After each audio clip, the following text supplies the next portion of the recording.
What if the world's most powerful military just became the loudest spectator in its own war?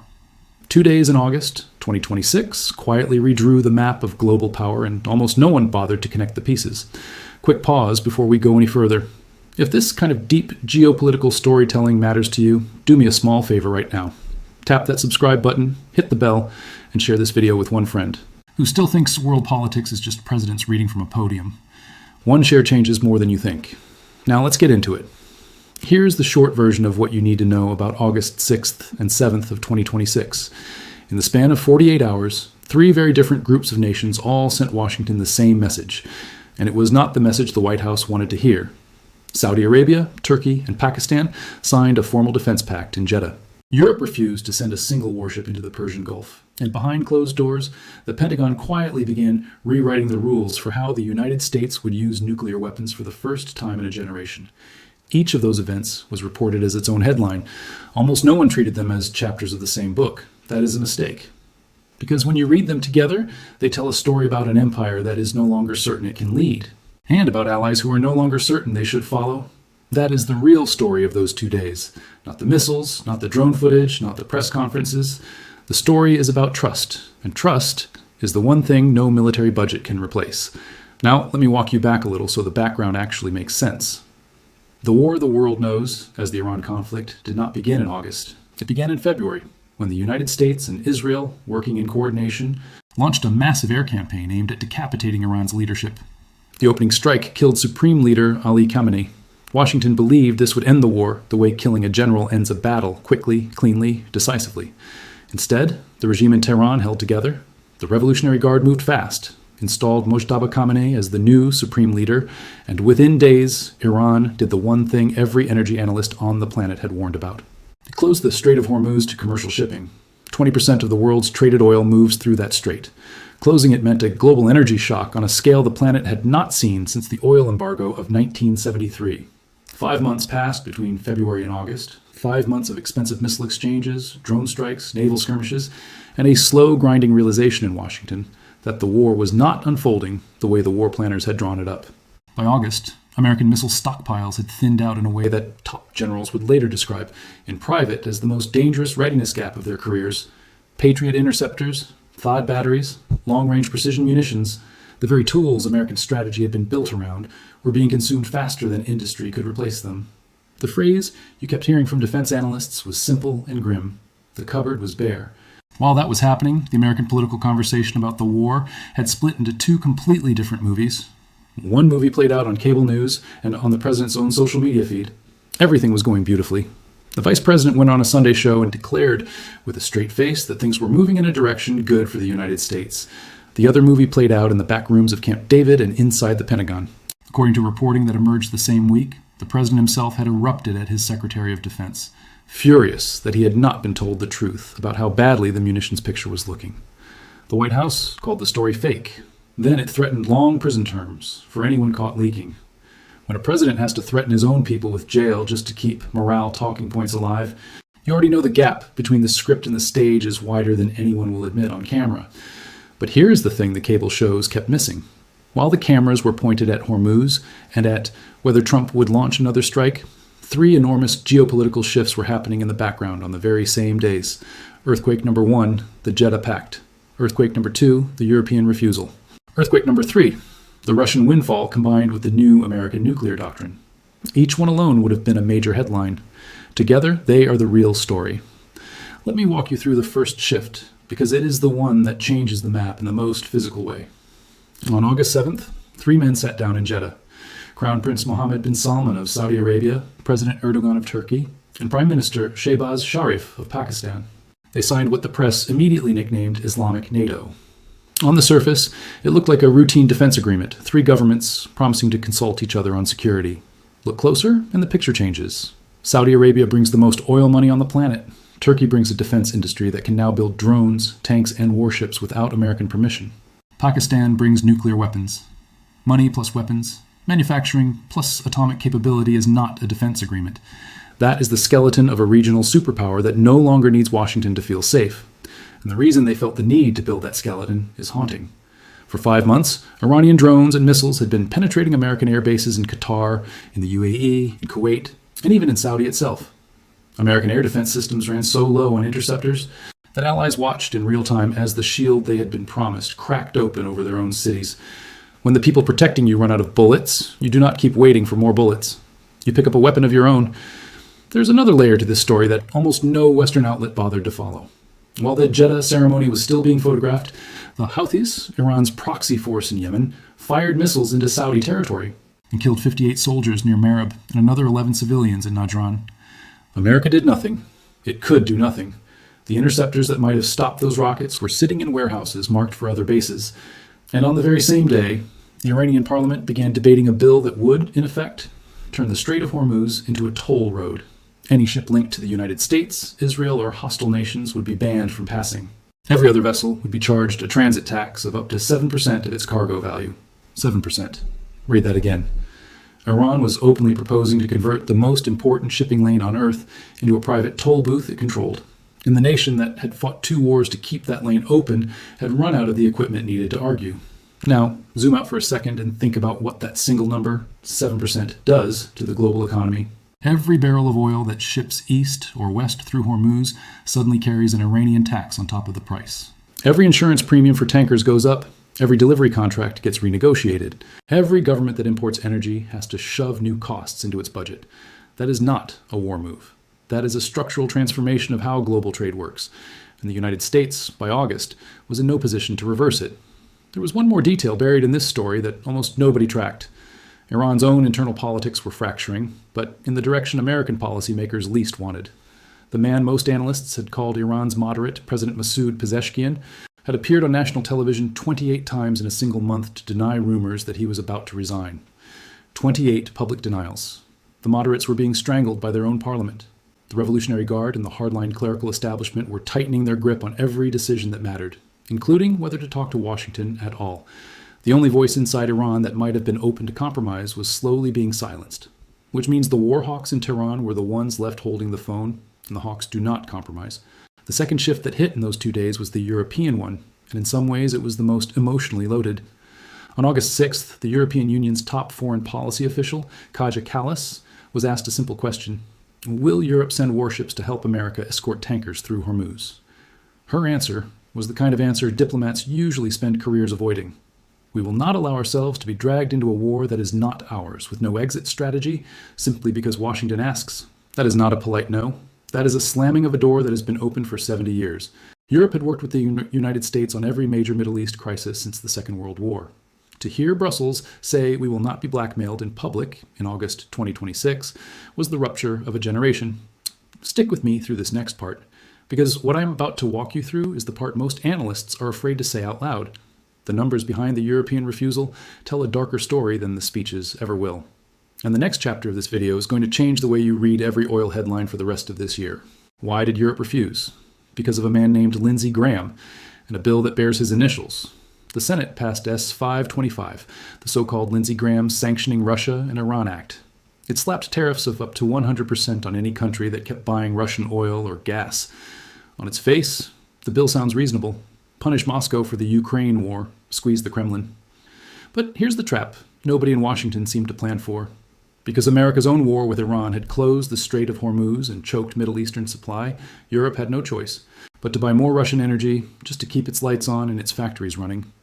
Slovenia was already rationing fuel. The Irish government had fallen over an energy crisis. And so the United States, by accident or by design, walked Europe into a corner. Start a war that cuts off one energy supply, punish any country that buys from the other supplier, then demand military help in the very war you started. That is not an alliance. That is a shakedown. America did not stop there. On the very edges of Europe's southern border, a quieter weapon was being tested. Ceuta, a tiny Spanish city on the North African coast right next to Morocco. Spain had been the only major European country to refuse American use of its airspace during the Iran War. The left-wing government in Madrid said no. So in April of 2026, Washington signed a 10-year military modernization deal with Morocco, a country that is a member of the Abraham Accords and a close partner of Israel. Almost immediately after, Morocco opened its borders. Thousands of migrants poured across into Ceuta. Spain accused Moroccan police of guiding them in. Italy slammed its borders shut against Spain. Schengen, the open border agreement that holds the European Union together, was suddenly on the brink, and the location was not an accident. Ceuta sits right at the Strait of Gibraltar, the only maritime gateway into the Mediterranean. Combined with American control of the Straits of Malacca through naval partnerships and a growing push into the Arctic through Greenland, you start to see a map. 3 choke points: Gibraltar, Malacca, the Arctic. Whoever holds those 3 points holds the throat of global commerce. You do not need to invade Europe if you can squeeze its shipping routes and flood its borders at will. If you think the Graham Act and the Ceuta migration pressure were unrelated, you are reading the map upside down. Together, they form a pincer. Above the European economy, strangling it with tariffs on the energy it now needs. Below European society, destabilizing it with migration it cannot absorb. Both movements point in the same direction. Force Europe back into line. Make it buy American weapons, fund the Ukraine fight indefinitely, hold the dollar's global reserve status, and above all, never say no to Washington again. The methods are different, but the outcome is identical: submission. Europe, to its credit, is not rolling over. Brussels took the interest payments from frozen Russian sovereign assets, roughly 1.4 billion euros, and quietly began using that money to fund Ukraine directly, cutting Washington out of the loop. The EU accelerated work on its own European air defense shield, a system designed to operate without American Patriot missiles. And trade officials began drafting sanctions on goods produced in Israeli settlements in the West Bank, the kind of sanctions America would never allow. Slow, unglamorous, deeply bureaucratic steps. But the direction is unmistakable. Europe is cutting the cord, not in a press release, in policy, dollar by dollar, missile by missile. The third and most frightening shift of those 48 hours belongs to America's rivals, and to the most dangerous weapons on Earth. Because while all of this was happening, Russia was raking in a windfall that almost defies belief. Roughly $760 million a day, every single day, from oil sales, because the Iran war had pushed global energy prices to record highs. That is more than $24 billion a month, flowing into a Russian economy that was supposed to be collapsing under sanctions. And where did that money go? Into the very tanks, drones, and missiles now grinding down Ukraine, the country America is supposed to be defending. America lit a fire in the Middle East, hoping to control the oil markets. The fire ended up pouring gasoline into Russia's war machine. There is no polite way to say it. America is helping fund the war being fought against its own ally. If you have watched this far, you clearly want to see how this story actually ends. The next chapter is the part most people do not want to look at. So let me ask you one thing before we go in. If videos like this are the kind of content you want to keep seeing in your feed, take 2 seconds right now and hit the like button. That single gesture is the difference between a channel that survives the algorithm and a channel that quietly disappears. Now, let me show you what Moscow did with all that money. Russia behaved exactly the way you would expect a confident chess player to behave when the board tilts in their favor. The Russian Foreign Ministry announced on August 6th that Moscow was ready to negotiate, but only with Washington, not with Kiev, not with the Europeans, with the United States directly. The message was calm, professional, and devastating. Ukraine was being demoted from the negotiating table. The country America had been arming for years was being told, in effect, to wait in the hallway, while the two real players had the conversation. On the very same day, a Russian cruise missile landed inside Poland. Russian drones violated Romanian airspace. The chairman of the Senate Armed Services Committee went on the record to confirm that this was the direct consequence of America pulling forces out of Eastern Europe to feed the Middle East. When the Ukrainian president begged for more Patriot missiles to protect his cities, he was told, in public, that America needs Patriot missiles too. Now I need to pause here, because what I have just described leads to the darkest part of this entire story. When a conventional superpower runs out of conventional options, what does it do? On the same August 6th, NBC News broke the story that the Pentagon was drafting a new nuclear strategy, led by the Undersecretary of Defense for Policy. That strategy was being built around a single terrifying phrase: tactical nuclear weapons, usable in regional conflicts, designed to be easier to employ. For 75 years, the United States and the Soviet Union, and then Russia, kept nuclear weapons in a kind of glass box. The logic was simple. You never build a system that makes using them easy, because once they come out of the box, you cannot put them back. The new American doctrine is deliberately dismantling that glass. The Russian response was almost immediate. Senior analysts in Moscow explained the American logic in plain terms. The new approach is built on the hope that you can use one small nuclear weapon to force an enemy to back down, without the situation spiraling into full-scale nuclear war. The phrase they used, in translation, was controlled escalation. There is no such thing as controlled escalation in nuclear weapons. There never has been. The moment one bomb drops, every calculation, every red line, every hotline, every treaty that has kept the planet alive for 8 decades is suddenly up for renegotiation in real time. Russia did not stop at warnings. In 2024, Moscow updated its nuclear doctrine in writing. Any attack on Russia from a non-nuclear state, if that state is backed by a nuclear power, will be treated as a coordinated attack by that nuclear power. Translated from Russian into plain English, that means if Ukraine fires American missiles into Russia, Moscow reserves the right to treat that as America firing missiles into Russia. Russia also declared that any American nuclear weapons placed on the territory of NATO countries would be treated as legitimate Russian targets. And it added a new demand to every future arms negotiation. France and the United Kingdom, the two European nuclear powers, must now sit at the table, even though they were deliberately excluded from past treaties. The message is, if you want to call yourself a single bloc, you negotiate as a single bloc. The old Strategic Arms Treaty, the one that had limited each side to 1,550 deployed warheads, expired in February 2026. There is nothing replacing it. For the first time since 1972, the world has no formal ceiling on the nuclear arsenals of its two largest competitors. China refused to negotiate at all. Its position was blunt. Whoever has the largest arsenal must disarm first. No one is going to disarm, so no one is talking. And into that silence, Washington just slipped a doctrine premised on actually using these weapons in smaller fights. Now here's the part that almost never makes it into a YouTube video, the part your newsfeed will not give you. Let me give you the strongest possible argument that I am overreacting, that this is all exaggerated, that America is still on top. America still has 11 carrier strike groups. America still spends roughly 3 times what China spends on defense. American GDP is still the largest on Earth. The dollar is still the currency most global trade is priced in. The president is still at the table. The Joint Force is still the most powerful military machine in human history. Anyone who reads only those numbers would tell you my analysis is wrong, or at least premature. I respect that argument. I think much of it is correct. But that argument rests on one quiet assumption, that material force equals real power. And that assumption is wrong. History does not care about arsenal counts. The Soviet Union had 40,000 nuclear warheads in 1989. It collapsed not because it ran out of bombs, but because it ran out of believers. The Roman Empire had the most professional army on the planet for 4 centuries. It collapsed not because it ran out of soldiers, but because its outer provinces stopped trusting Rome to do right by them. The British Empire ruled a quarter of the planet at its peak.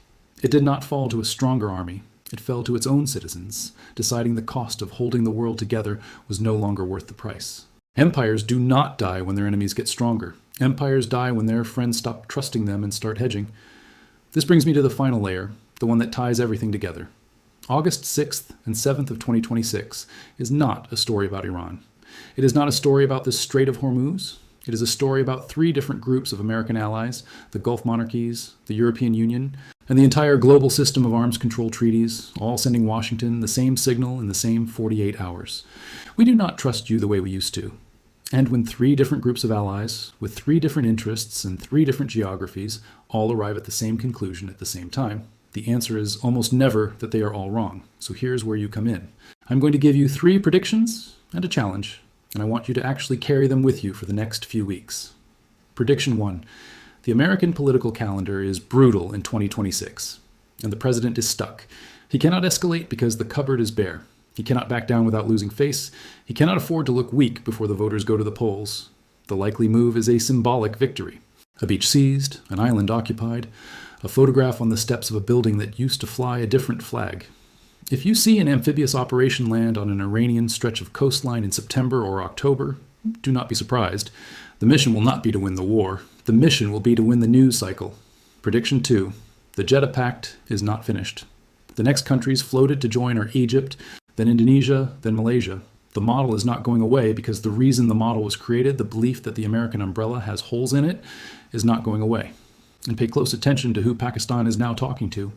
A nuclear-armed country, fresh off a defense pact with Saudi Arabia, is now being positioned as the mediator between Washington and Tehran. That is not a footnote. That is a power shift that history will mark in bold. Prediction 3. The new American nuclear doctrine, the one designed to make tactical weapons easier to use, will trigger a fresh arms race inside the next 12 months. There's no treaty framework left to slow it down. New START has expired. Russia is widening who counts as a nuclear party. China is refusing to play. And Washington is normalizing, for the first time in a generation, the idea that a small nuclear strike can be a normal military option. Here is your challenge, and I mean this seriously. Watch 3 things between now and September. Watch the dollar index. If it slips below 95, that is a real tell that global confidence in American financial leadership is bending. Watch Brent crude.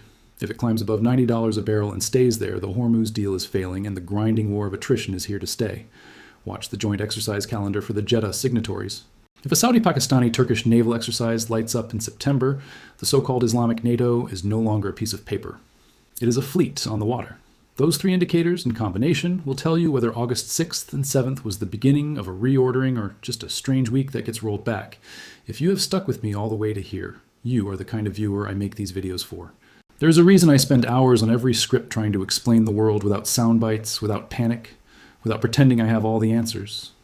Because the more I study this period, the more convinced I become that the events we watch in the headlines are not as important as the quiet agreements, the unsigned memos, and the silent decisions happening in basements in Washington, Riyadh, Brussels, and Moscow.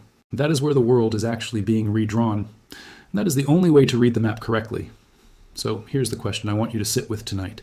And I mean it.